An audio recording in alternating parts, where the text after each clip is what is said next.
ಇನ್ನು ಕೊಲ್ಲೂರಿನಲ್ಲಿ ಸಿಎಂ ವಿಜಯ್ಗಾಗಿ ವಿಶೇಷ ಪೂಜೆ ಇರಲ್ಲ. ಎಲ್ಲ ಭಕ್ತರಂತೆ ಸಿಎಂ ವಿಜಯ್ ದೇವಿಯ ದರ್ಶನವನ್ನ ಪಡೆಯಲಿದ್ದಾರೆ ಅಂತ ಮೂಕಾಂಬಿಕಾ ದೇಗುಲದ ಅರ್ಚಕ ನಿತ್ಯಾನಂದ ಅಡಿಗ ಹೇಳಿಕೆಯನ್ನು ಕೊಟ್ಟಿದ್ದಾರೆ. ಪೂರ್ಣ ಕುಂಭ ಸ್ವಾಗತದೊಂದಿಗೆ ದೇಗುಲಕ್ಕೆ ವಿಜಯ್ ಬರ್ತಾರೆ. ಕೊಲ್ಲೂರಿನಲ್ಲಿ ಯಾರೇ ಬಂದರೂ ಕೂಡ ವಿಶೇಷ ಪೂಜೆಯ ಪರಿಪಾಠ ಇಲ್ಲ.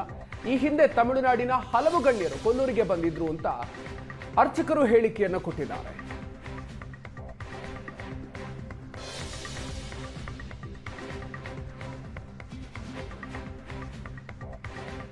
ವಿಜಯ್ ಅವರು ಬರ್ತಾ ಇದ್ದಾರಂತೆ, ಇದ್ರ ಬಗ್ಗೆ ನಿಮ್ಗೇನಾದ್ರೂ ಮಾಹಿತಿ ಇದೆಯಾ ಅಂತ? ಹೌದು, ಅವರು ಇವತ್ತು 3 ಗಂಟೆಗೆ ಬರ್ತಾರೆ ಅಂತ ಹೇಳ್ತಾ ಇದ್ದಾರೆ. ಹಾಗೆ ನಮಗೂ ಕೂಡ ದೇವಸ್ಥಾನದಿಂದ ಒಂದು ಬರಹವನ್ನು ಕೊಟ್ಟಿದ್ದಾರೆ, ಅವರು ಒಂದು ನೋಟಿಸ್ ಕೊಟ್ಟಿದ್ದಾರೆ. 3 ಗಂಟೆಗೆ ಬರ್ತಾರೆ, ಅವರನ್ನ ಒಂದು ದೇವಸ್ಥಾನದಿಂದ ಒಳ್ಳೆ ರೀತಿಯಿಂದ ಸ್ವಾಗತ ಮಾಡಿ ಕಳಿಸಿಕೊಡ್ಬೇಕು ಅಂತ ನಮಗೂ ಕೂಡ ಅರ್ಚಕ ವರ್ಗದವರು ಮತ್ತು ಉಪಾಧಿವಂತರಿಗೆ, ಸಿಬ್ಬಂದಿ ವರ್ಗದವರಿಗೆಲ್ಲ ಮೌಖಿಕವಾಗಿಯೂ ಹಾಗೂ ಲಿಖಿತವಾಗಿಯೂ ಕೊಟ್ಟಿದ್ದಾರೆ ದೇವಸ್ಥಾನದಿಂದ. ನಿಮಗೆ ತಮಿಳುನಾಡಿನ ತುಂಬ ಅನೇಕ ದೊಡ್ಡ ದೊಡ್ಡ ನಟರು ಕೂಡ ಹಾಗೆ ಕಲಾವಿದರು ಕೂಡ ಇಲ್ಲಿಗೆ ಬರುವಂಥದ್ದು ಸರ್ವೇ ಸಾಮಾನ್ಯ. ಇಳೆಯರಾಜ ಆಗಿರ್ಬೋದು, ಶಿವಮಣಿ ಆಗಿರ್ಬೋದು, ಇನ್ನೂ ಅನೇಕರು ದೊಡ್ಡ ದೊಡ್ಡ ವ್ಯಕ್ತಿಗಳು. ಇನ್ನು ನಮ್ಮ ಕರ್ನಾಟಕದಲ್ಲಿ ಕೂಡ ಈ ಸಾಲುಮರದ ತಿಮ್ಮಕ್ಕ ಇಂಥವರು ಕೂಡ ಬಂದಿದ್ದಾರೆ. ಅದೇನು ದೊಡ್ಡ ನ್ಯೂಸ್ ಆಗಲಿಲ್ಲ, ಅದೊಂದು ಬೇಜಾರು ಬಿಟ್ಟರೆ. ಅಂಥವರು ಕೂಡ ದೊಡ್ಡ ದೊಡ್ಡ ಮಹಾನ್ ವ್ಯಕ್ತಿಗಳು ಇಲ್ಲಿ ಬಂದಿದ್ದಾರೆ. ತಮಿಳುನಾಡು ರಾಜ್ಯದ ಮುಖ್ಯಮಂತ್ರಿಗಳಾದ ಶ್ರೀಮಾನ್ ವಿಜಯ್ರವರು ಒಂದು ಮಧ್ಯಾಹ್ನ 3 ಗಂಟೆಗೆ ಕೊಲ್ಲೂರು ದೇವಸ್ಥಾನದ ದರ್ಶನಕ್ಕೆ ಆಗಮಿಸ್ತಾ ಇದ್ದಾರೆ. ಭದ್ರತೆಯ ದೃಷ್ಟಿಯಿಂದ ಸಾಕಷ್ಟು ವ್ಯವಸ್ಥೆಗಳನ್ನು ನಾವು ದೇವಸ್ಥಾನದಲ್ಲಿ ಮಾಡಿದ್ದೇವೆ. ಮಧ್ಯಾಹ್ನ 3 ಗಂಟೆಯಿಂದ 3:30ವರೆಗೆ ಸಾರ್ವಜನಿಕರಿಗೆ ದೇವಸ್ಥಾನದಲ್ಲಿ ದರ್ಶನದ ವ್ಯವಸ್ಥೆ ಇರುವುದಿಲ್ಲ. ಇದಕ್ಕೆ ಸಾರ್ವಜನಿಕರು ಮತ್ತು ಭಕ್ತಾದಿಗಳು ಸಹಕರಿಸಬೇಕೆನ್ನುವ ಮನವಿಯನ್ನು ಮಾಡುವುದರೊಂದಿಗೆ ಬೇರೆ ಎಲ್ಲ ರೀತಿಯ ವ್ಯವಸ್ಥೆಗಳನ್ನು ದೇವಸ್ಥಾನದಲ್ಲಿ ಮಾಡಿದ್ದು ಕಾರ್ಯಕ್ರಮ ಸುಗಮವಾಗಿ ನಡೆಯುವಂತೆ ನಾವು ಪ್ರಯತ್ನ ಮಾಡ್ತಾ ಇದ್ದೇವೆ. ಇನ್ನು ಮತ್ತೊಂದು ಕಡೆಯಲ್ಲಿ ಮೇಕೆದಾಟು ಯೋಜನೆ ಜಾರಿಗೆ ತಮಿಳುನಾಡು ಸಿಎಂ ವಿಜಯ್ ವಿರೋಧವನ್ನ ವ್ಯಕ್ತಪಡಿಸ್ತಾ ಇರುವ ಹಿನ್ನೆಲೆಯಲ್ಲಿ ಕರವೆಯಿಂದ ವಿಜಯ್ಗೆ ಕಪ್ಪು ಬಾವುಟ ಪ್ರದರ್ಶನಕ್ಕೆ ನಿರ್ಧಾರ ಮಾಡಲಾಗಿದೆ. ಕರವೇ ಪ್ರವೀಣ್ ಶೆಟ್ಟಿ ಬಣದಿಂದ ಪ್ರತಿಭಟನೆಗೆ ನಿರ್ಧಾರವನ್ನು ಮಾಡಿದ್ದಾರೆ. ಮಂಗಳೂರು ವಿಮಾನ ನಿಲ್ದಾಣದಲ್ಲಿ ಪ್ರತಿಭಟನೆಗೆ ನಿರ್ಧರಿಸಲಾಗಿದೆ. ಮಂಗಳೂರು ಪೊಲೀಸ್ ಜೊತೆಗೆ ತಮಿಳುನಾಡು ಪೊಲೀಸರು ಕೂಡ ಭದ್ರತೆಯನ್ನು ನೀಡ್ತಾ ಇದ್ದಾರೆ. ಏರ್ಪೋರ್ಟ್ನಲ್ಲಿ 50ಕ್ಕೂ ಹೆಚ್ಚು ಮಂಗಳೂರು ಪೊಲೀಸರು ಸರ್ಪಗಾವಲನ್ನು ಹಾಕಿದ್ದಾರೆ. ಉಡುಪಿಯಲ್ಲಿ ಹಾದು ಹೋಗುವಂತಹ ಸಂದರ್ಭದಲ್ಲೂ ಕೂಡ ಕಪ್ಪು ಬಾವುಟ ಪ್ರದರ್ಶನ ಮಾಡಬೇಕು ಅಂತ ಹೇಳಿ ಕರವೆಯಿಂದ ನಿರ್ಧಾರ ಮಾಡಲಾಗಿದೆ. ತಮಿಳುನಾಡಿನ ಮುಖ್ಯಮಂತ್ರಿ ವಿಜಯ್ಗೆ ಪ್ರತಿಭಟನೆಯ ಬಿಸಿ ತಟ್ಟೋದು ನಿಶ್ಚಿತ. ಸೊ ಭಾರಿ ಪೊಲೀಸ್ ಭದ್ರತೆ ಇದೆ. ಏರ್ಪೋರ್ಟ್ನಲ್ಲಿ ಭದ್ರತಾ ವಾಹನಗಳು ಸೇರಿದಂತೆ 10ಕ್ಕೂ ಹೆಚ್ಚು ಕಾರುಗಳು ಈಗ ಸಿದ್ಧವಾಗಿದೆ. ತಮಿಳುನಾಡಿನ ಮುಖ್ಯಮಂತ್ರಿ ಆಗಮಿಸುವಂತಹ ಹಿನ್ನೆಲೆಯಲ್ಲಿ ಪೊಲೀಸರು ಯಾವ ರೀತಿಯಾಗಿ ಭದ್ರತೆಯನ್ನು ಮಾಡಿಕೊಂಡಿದ್ದಾರೆ ಅನ್ನುವಂಥದ್ದನ್ನು ಕೂಡ ನಾವು ನೋಡ್ತಾ ಇದ್ದೀವಿ. ಅದರ ಜೊತೆಗೆ ತಮಿಳುನಾಡಿನ ಮುಖ್ಯಮಂತ್ರಿ ವಿಜಯ್ ಅವರಿಗಾಗಿ ಈಗಾಗಲೇ ಕಾರ್ ಕೂಡ ಅಲ್ಲಿ ರೆಡಿ ಆಗಿದೆ.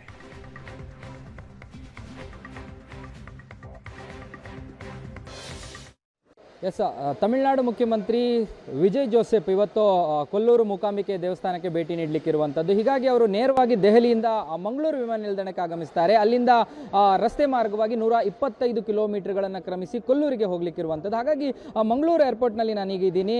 ಸುಮಾರು ಒಂದು 12 ಗಂಟೆ ಸುಮಾರಿಗೆ ಮಂಗಳೂರು ಏರ್ಪೋರ್ಟನ್ನು ಅವರು ರೀಚ್ ಆಗುವ ಸಾಧ್ಯತೆಗಳಿರುವಂಥದ್ದು. ಹೀಗಾಗಿ ಈಗಾಗಲೇ ಈ ಒಂದು ಭಾಗದಲ್ಲಿ ಮಂಗಳೂರು ಏರ್ಪೋರ್ಟ್ನ ಹೊರಭಾಗದಲ್ಲಿ ಸಿದ್ಧತೆಗಳನ್ನು ನೀವು ನೋಡಬಹುದು. ತಮಿಳುನಾಡಿನಿಂದಲೇ ಪ್ರತ್ಯೇಕವಾಗಿ ಅವರಿಗೆ ಇರುವಂತಹ ಭದ್ರತಾ ಸಿಬ್ಬಂದಿಗಳು ತಮಿಳುನಾಡಿನಿಂದ ನೇರವಾಗಿ ಬಂದಿರುವಂಥದ್ದು.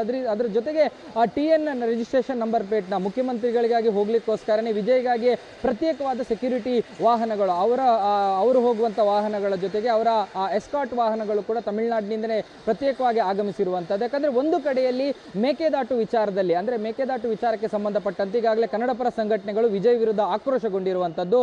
ಈಗಾಗಲೇ ಒಂದು ಪ್ರತಿಭಟನೆಗೂ ಕೂಡ ಅವರು ಕರೆ ನೀಡಿದ್ದಾರೆ. ವಿಜಯ್ ಸಾಗುವ ದಾರಿಗಳಲ್ಲಿ ಅವರಿಗೆ ಕಪ್ಪು ಬಾವುಟ ಪ್ರದರ್ಶನ ಸೇರಿದಂತೆ ಬೇರೆ ಬೇರೆ ರೀತಿಯಾದಂಥ ಹೋರಾಟವನ್ನು ಮಾಡಬೇಕು ಅನ್ನುವಂಥ ಒಂದು ಎಚ್ಚರಿಕೆಗಳನ್ನು ಕೂಡ ಕೊಟ್ಟಿರುವಂಥದ್ದು. ಈ ಎಲ್ಲ ಕಾರಣಗಳಿಂದಾಗಿ ಭದ್ರತೆಯನ್ನು ಮತ್ತಷ್ಟು ಬಿಗಿಗೊಳಿಸಲಾಗಿದೆ. ಅದರ ಜೊತೆಗೆ Z+ ಸೆಕ್ಯೂರಿಟಿ ಕೂಡ ಇರುವಂಥವರು. ಇನ್ನು ಕರ್ನಾಟಕ ಮಂಗಳೂರು ಪೊಲೀಸರು ಕೂಡ ಹೆಚ್ಚುವರಿಯಾಗಿ ಭದ್ರತೆಗಾಗಿ ನಿಯೋಜನೆ ಮಾಡಿರುವಂಥದ್ದು. ಇಡೀ ಅವರು ಸಾಗುವ ದಾರಿಯ ಮಧ್ಯೆ ಅಂದರೆ 125 ಕಿಲೋಮೀಟರ್ಗಳ ಅಂತರ ಏನಿದೆ, ಆ ಡಿಸ್ಟೆನ್ಸ್ನಲ್ಲಿ, ರೋಡ್ ಡಿಸ್ಟೆನ್ಸ್ನಲ್ಲಿ ಅವರು ಸಾಗ್ತಾರೆ. ಬಹುತೇಕವಾಗಿ ಆ ದಾರಿಯ ಉದ್ದಕ್ಕೂ ಕೂಡ ಎಲ್ಲ ಎಂಟ್ರಿ ಆ್ಯಂಡ್ ಎಕ್ಸಿಟ್ ರಸ್ತೆಗಳಲ್ಲಿ ಹೆಚ್ಚುವರಿಯಾಗಿ ಭದ್ರತೆಗಾಗಿ ಪೊಲೀಸರನ್ನ ನಿಯೋಜನೆ ಮಾಡ್ತಾರೆ. ಏರ್ಪೋರ್ಟ್ನಲ್ಲೂ ಕೂಡ ಅಷ್ಟೇ ರೀತಿಯಾದಂಥ ಭದ್ರತೆಗಳಿರುವಂಥದ್ದು, ಅದರ ಜೊತೆಗೆ ಹೆಚ್ಚುವರಿ ಪೊಲೀಸ್ ಭದ್ರತೆ ಕೂಡ ಇರುವಂಥದ್ದು. ಒಟ್ಟು ಯಾವುದೇ ಕಾರಣಕ್ಕೂ ಕೂಡ ಎಲ್ಲೂ ಕೂಡ ಈ ರೀತಿ ಅಂದರೆ ಭದ್ರತಾ ಲೋಪಗಳು ಆಗದಂಥ ಹಿನ್ನೆಲೆಯಲ್ಲಿ ಹೆಚ್ಚುವರಿಯಾಗಿ ಎಲ್ಲ ಕಡೆಗಳಲ್ಲೂ ಭದ್ರತೆಗಳನ್ನು ಹಾಕಲಾಗಿದೆ. ಸುಮಾರು ಒಂದು 12 ಗಂಟೆ ಹೊತ್ತಿಗೆ ಅಂದರೆ 10 ಗಂಟೆ ಹೊತ್ತಿಗೆ ವಿಶೇಷ ವಿಮಾನದಲ್ಲಿ ಅವರು ತಮಿಳುನಾಡಿನಿಂದ ದೆಹಲಿಯಿಂದ ಹೊರಡ್ತಾರೆ. ದೆಹಲಿಯಿಂದ ಹೊರಟ ಬಳಿಕ ಅವರು ನೇರವಾಗಿ ಅವರು ಮತ್ತೆ ಇಲ್ಲಿಗೆ ಬರ್ತಾರೆ, ಮಂಗಳೂರು ಏರ್ಪೋರ್ಟ್ಗೆ ಬರ್ತಾರೆ. ಮಂಗಳೂರು ಏರ್ಪೋರ್ಟ್ಗೆ ಬಂದು ಮಂಗಳೂರು ಏರ್ಪೋರ್ಟ್ನಿಂದ ವಾಹನದ ಮೂಲಕ ಅವರು ಸಾಗಲಿಕ್ಕಿರುವಂಥದ್ದು. ಈಗಾಗಲೇ ಎಸ್ಕಾಟ್ ವಾಹನಗಳನ್ನು ಸಿದ್ಧಪಡಿಸ್ತಾ ಇರುವಂಥದ್ದು. ತಮಿಳುನಾಡು ಭದ್ರತಾ ಸಿಬ್ಬಂದಿ, CM ಭದ್ರತಾ ಸಿಬ್ಬಂದಿ ಎಲ್ಲ ಉಸ್ತುವಾರಿಗಳನ್ನು ನೋಡ್ಕೊಳ್ತಾ ಇರುವಂಥದ್ದನ್ನು ಗಮನಿಸಬಹುದು ನೀವು. ಅದರ ಜೊತೆಗೆ ಏರ್ಪೋರ್ಟ್ನ ಭದ್ರತಾ ಸಿಬ್ಬಂದಿ ಇರ್ಬೋದು, ತಮಿಳುನಾಡಿನ ಅವರ ಹೆಚ್ಚುವರಿಯಾಗಿ ಅವರಿಗೆ ಏನೇನು ಭದ್ರತೆಗಳಿವೆ ಆ ಎಲ್ಲ ಭದ್ರತಾ ಸಿಬ್ಬಂದಿಗಳ ವಾಹನಗಳನ್ನು ತಯಾರು ಮಾಡಿರುವಂಥದ್ದು. ಇದು ಮುಖ್ಯಮಂತ್ರಿ CM ವಿಜಯ್ ಜೋಸೆಫ್ ಏನಿದ್ದಾರೆ ಅವರು ಸಾಗುವಂತಹ ಒಂದು ವಾಹನ. ಆ ವಾಹನವನ್ನು ಕೂಡ ಸಿದ್ಧಪಡಿಸಿ ಇಡಲಾಗಿದೆ. ಆ ವಾಹನದಲ್ಲಿ ಅವರು ಹೋಗ್ತಾರೆ. ಅದರ ಎದುರುಗಡೆಗೆ ಜಾಮರ್ಗ್ ಇರುವಂತಹ ವಾಹನಗಳಿರ್ಬೋದು, ಅದರ ಜೊತೆಗೆ ಪೊಲೀಸ್ ಪೈಲಟ್ ವಾಹನಗಳಿರ್ಬೋದು, ಎಸ್ಕಾಟ್ ವಾಹನಗಳಿರ್ಬೋದು. ಅದಕ್ಕೆ ಜೊತೆಗೆ ಮಂಗಳೂರಿನ ಇಡೀ ಕಮಿಷನರೇಟ್ ವ್ಯಾಪ್ತಿಯ ಬೇರೆ ಬೇರೆ ಠಾಣೆಗಳಿಂದ ಹೆಚ್ಚುವರಿಯಾಗಿ ಪೊಲೀಸರನ್ನ ಭದ್ರತೆಗಾಗಿ ನಿಯೋಜನೆ ಮಾಡಲಾಗಿದೆ. ಸದ್ಯಕ್ಕೆ ಅವುಗಳನ್ನೆಲ್ಲ ಸೆಟ್ ಮಾಡುವಂಥ, ಅವುಗಳನ್ನೆಲ್ಲ ಪೂರ್ತಿಯಾಗಿ ಯಾವ ರೀತಿಯಾಗಿ ಅಡ್ಜಸ್ಟ್ ಮಾಡಬೇಕು ಮತ್ತು ಯಾವುದರ ಮುಂದೆ ಯಾವುದು ಹೋಗಬೇಕು ಮತ್ತು ಮುಂದಿನ ದಾರಿಗಳಲ್ಲಿ ಯಾವ ರೀತಿ ಅವರಿಗೆ ರೂಟ್ ಮಾಡಬೇಕು ಅನ್ನುವಂಥದ್ದನ್ನ ನಿಟ್ಟಿನಲ್ಲಿ ಒಂದಷ್ಟು ತಯಾರಿಗಳನ್ನು ನಡೆಸಲಾಗ್ತಾ ಇದ್ದು. ಇದಿಷ್ಟು ಒಟ್ಟು ಸದ್ಯಕ್ಕೆ ಇಲ್ಲಿ ನಡೀತಾ ಇರುವಂಥ ತಯಾರಿ. ಮುಂದೆ ಅವರು ಬಂದ ತಕ್ಷಣ ಅವೆಲ್ಲ ಸಿದ್ಧರಾಗಿರ್ತಾರೆ, ಪ್ರಿಪೇರ್ ಆಗಿದ್ದಾರೆ. ಹೆಚ್ಚುವರಿ ಭದ್ರತೆಯನ್ನು ಕೊಟ್ಟು ಅವರನ್ನು ಕರ್ಕೊಂಡು ಹೋಗಲಿಕ್ಕೆ ತಯಾರಿಗಳು ನಡೆದಿರುವಂಥದ್ದು. ಕ್ಯಾಮ್ರಾ ಪರ್ಸನ್ ಮುನಿರಾಜ್ ಜೊತೆ ಭರತ್ರಾಜ್, ಏಷ್ಯಾನೆಟ್ ಸುವರ್ಣ ನ್ಯೂಸ್, ಮಂಗಳೂರು.